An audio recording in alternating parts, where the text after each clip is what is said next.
The screech of sirens sliced through the desert's stillness. A sound so sharp it felt like it could cut glass. My heart slammed against my ribs as I eased my motorcycle to the shoulder, dust swirling around me like a restless ghost. I wasn't ready for this, not now. Not here. Not when I was running from everything I'd left behind in Phoenix. I killed the engine and propped my bike on its stand, the Arizona heat clinging to my skin despite the fading sun. The cruiser's lights pulsed red and blue, painting the barren landscape in eerie hues. I glanced in my side mirror, catching the silhouette of the officer stepping out tall, broad-shouldered, moving with a confidence that made my stomach twist. I'd been pulled over before, but something about this felt different, like the air itself was holding its breath. "Evening," the officer said, his voice low and steady, carrying the kind of authority that didn't need to shout. He stopped a few feet away, one hand resting casually on his belt, the other holding a flashlight he didn't yet flick on. "You know why I pulled you over?" I swallowed, my throat dry as the desert around us. "Speeding, I'm guessing." I tried to keep my tone light, but it cracked at the edges. "My name's Elias Torres, 24, a graphic designer who'd packed up his life and hit the road 3 days ago, chasing freedom or maybe just running from a past I couldn't face. I wasn't a criminal, but the way this guy's eyes locked onto mine made me feel like one. 80 in a 65, he confirmed, stepping closer. His badge caught the last rays of sunlight, glinting like a warning. "License and registration." I fumbled in my jacket pocket, my fingers brushing against the folded photo I always carried, a reminder of why I'd left. Handing over my documents, I dared a glance at his face. He was younger than I'd expected, maybe early 30s, with sharp features softened by a shadow of stubble. His name tag read Officer J. Carter. Something about the way he studied my license, his brows furrowing slightly, sent a shiver down my spine. "You're a long way from Phoenix, Elias," he said, his tone shifting less formal, almost curious. "Where you headed?" "Nowhere specific," I replied, too quickly. The truth was, I didn't know.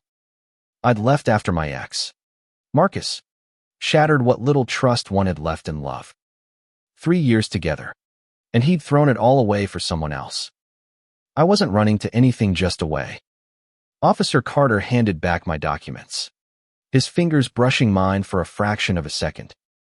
It was nothing, but my pulse spiked anyway. "Nowhere's a dangerous place to be," he said, his voice softer now, like he was seeing something in me I didn't want seen. "You in a hurry to get there?"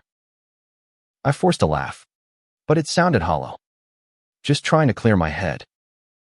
He nodded, like he understood more than I'd said. Then, instead of writing a ticket, he leaned in closer, his voice dropping to a near whisper.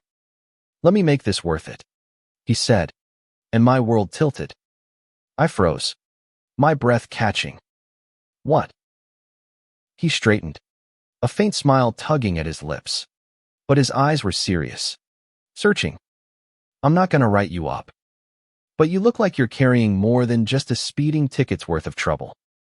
There's a diner up the road, best coffee in the county. Meet me there in 10. We'll talk." I stared at him, my mind racing. Was this a trap? A test? Or something else entirely? "You're letting me off?" I asked, incredulous. "For now," he said, stepping back toward his cruiser. "Don't make me regret it, Elias." He walked away, leaving me standing in the dust, my heart pounding for reasons I couldn't name. I should have just ridden off, kept going until Arizona was a memory. But something about the way he'd looked at me, like he saw through the walls I'd built, made me swing my leg back over my bike and head toward the diner. The neon sign of Marty's Roadhouse glowed like a beacon in the twilight, its parking lot half empty. I parked my bike and pushed through the glass door, the bell jingling above me. The place smelled of fried onions and strong coffee, a mix of comfort and grit. I slid into a booth by the window, my eyes scanning the lot for the cruiser. 10 minutes later, Officer Carter, now just Jasper, as he introduced himself, sat across from me, his uniform jacket draped over the seat. Without the badge and the flashing lights, he was just a man, but no less intimidating. His hazel eyes held a warmth I hadn't expected, and when he smiled, it was like the desert itself softened. "So," he said, wrapping his hands around a steaming mug, "what's got you running so fast you're willing to risk a ticket?" I hesitated, the photo in my pocket burning against my chest. "It's complicated," I said finally. "Bad breakup. Bad life. Maybe. I just needed out." Jasper nodded, like he'd heard it before but cared anyway. "I get it. I've done my share of running." He paused, his gaze steady. "But you can't outrun everything. Trust me, I've tried." There was a story behind his words, one he wasn't telling yet. I wanted to ask, but the weight of my own baggage kept me quiet. Instead, I sipped my coffee, letting the silence stretch. For the first time in days, I didn't feel like I was drowning. We talked for an hour about nothing and everything. He told me about growing up in a small town nearby, about how he'd become a cop to make a difference, not to bust people like me. I told him about my art, my dreams of designing something that mattered, and, hesitantly, about Marcus. Jasper listened, really listened, and it felt like a lifeline. As the diner emptied, he leaned forward, his voice low again. "You don't have to keep running, Elias. Sometimes, stopping's the bravest thing you can do."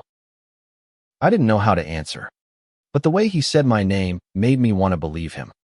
For the first time in months, I felt seen, not as a failure, not as a guy who'd lost everything, but as someone who still had a chance. When we left the diner, the night was cool, the stars sharp above us. Jasper walked me to my bike, his hand brushing my arm as he said goodnight. "Stay safe out there," he said, but it felt like he was saying something more. I rode off, his words echoing in my head.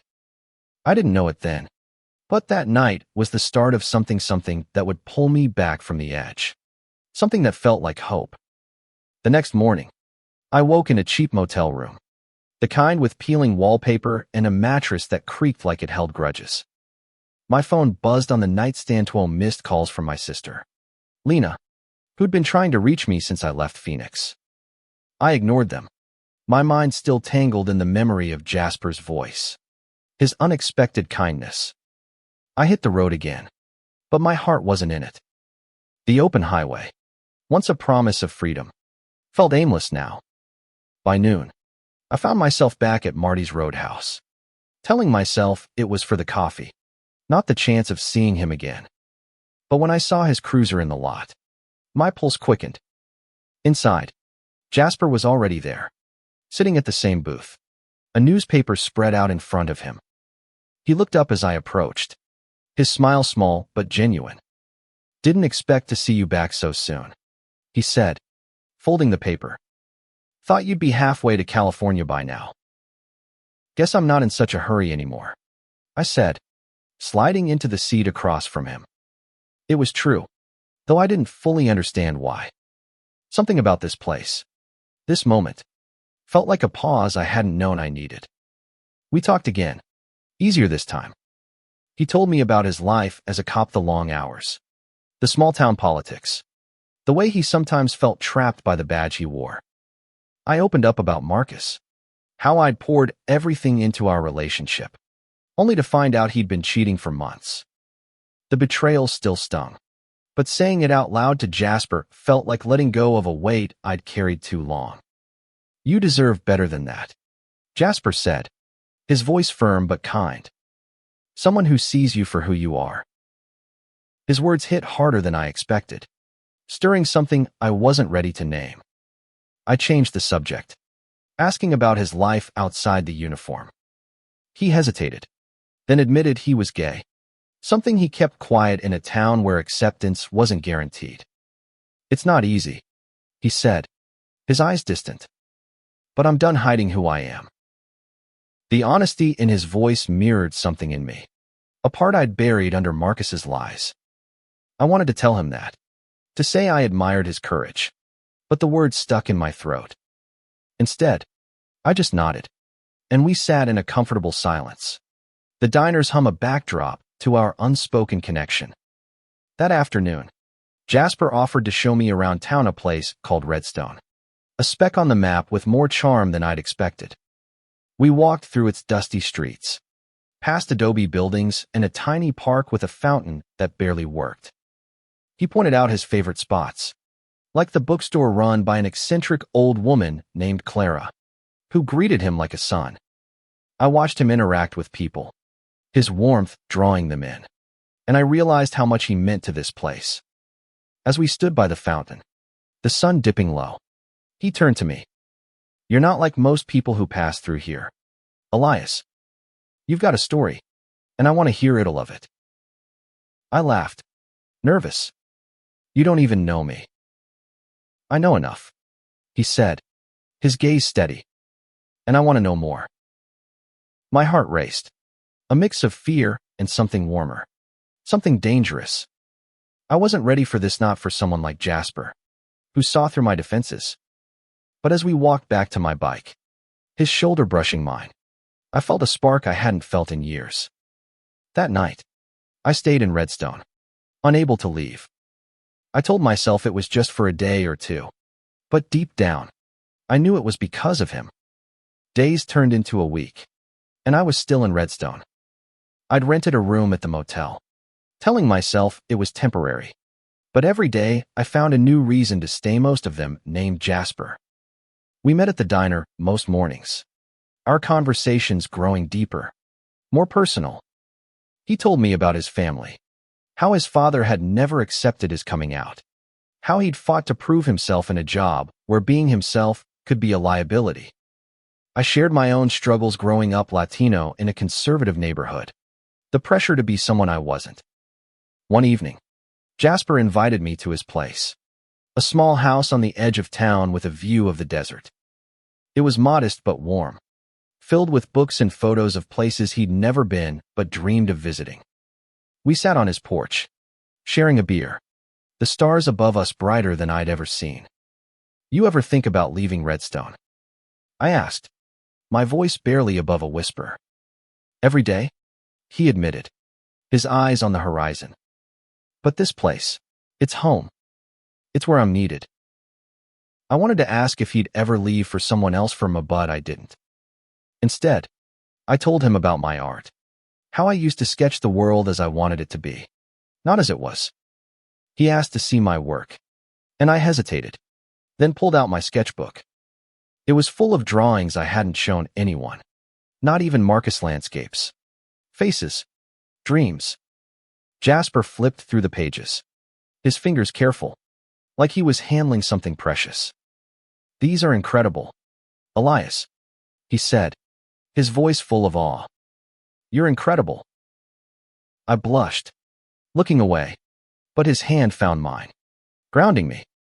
"I mean it," he said. "You've got something special. Don't let anyone make you feel otherwise." For the first time, I believed it. With Jasper, I wasn't just the guy who'd been broken by love. It was someone who could create, who could feel again. When he leaned in, his lips brushing mine, it was like the world snapped into focus. The kiss was soft, tentative, but it carried a promise of something more. We pulled back, both of us breathing hard, and he smiled. "I've wanted to do that since the diner," he said. "Me too," I admitted, my voice shaking. But the moment was cut short by the crackle of his radio, a call about a disturbance downtown.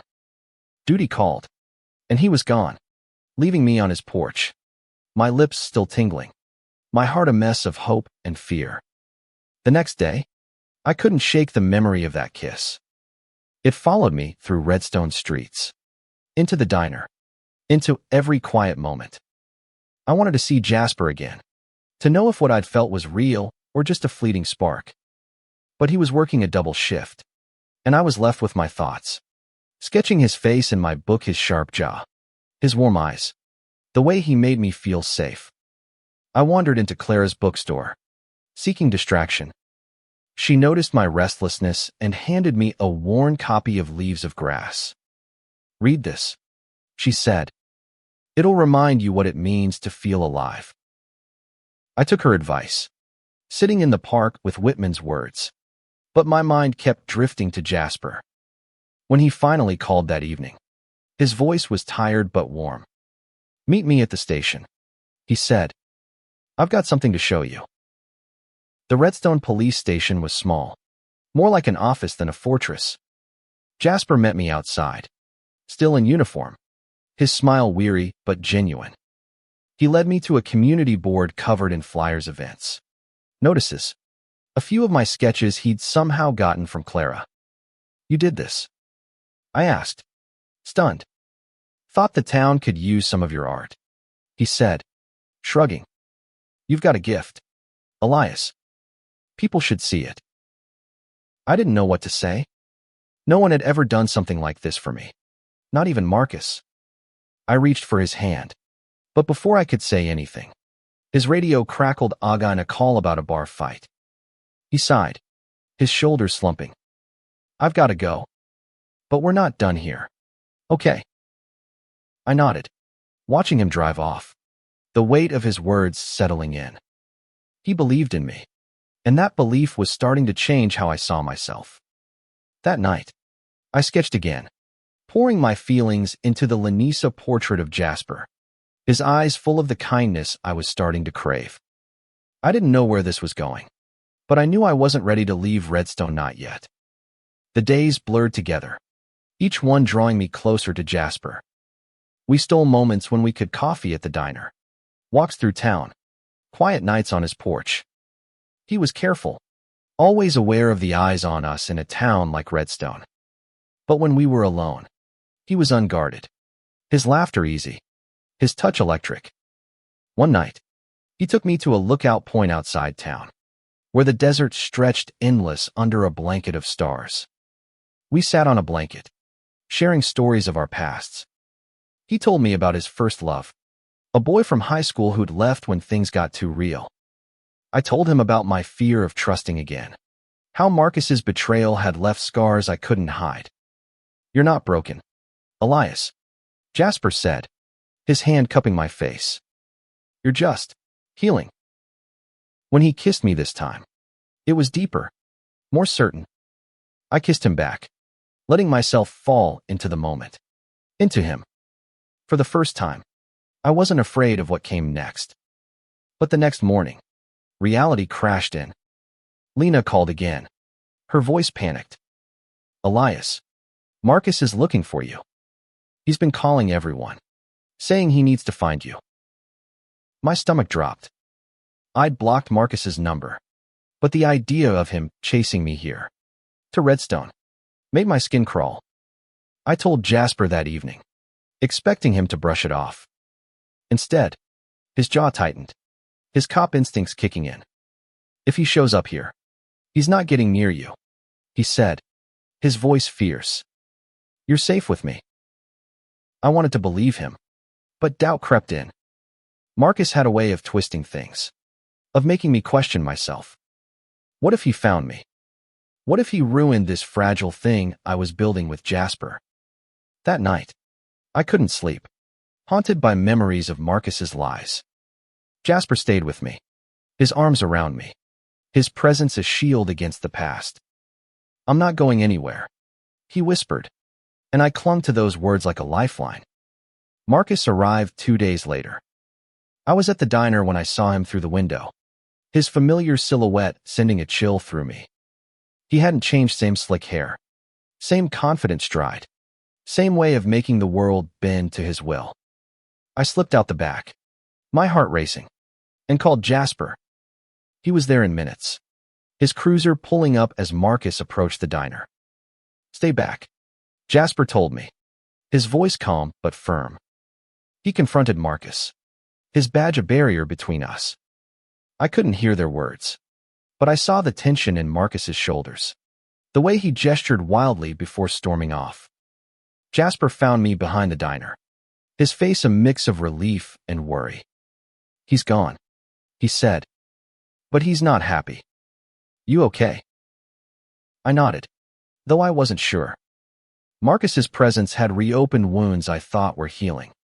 Jasper took me to his house, where I finally told him everything: the manipulation, the lies, the way Marcus had made me feel small.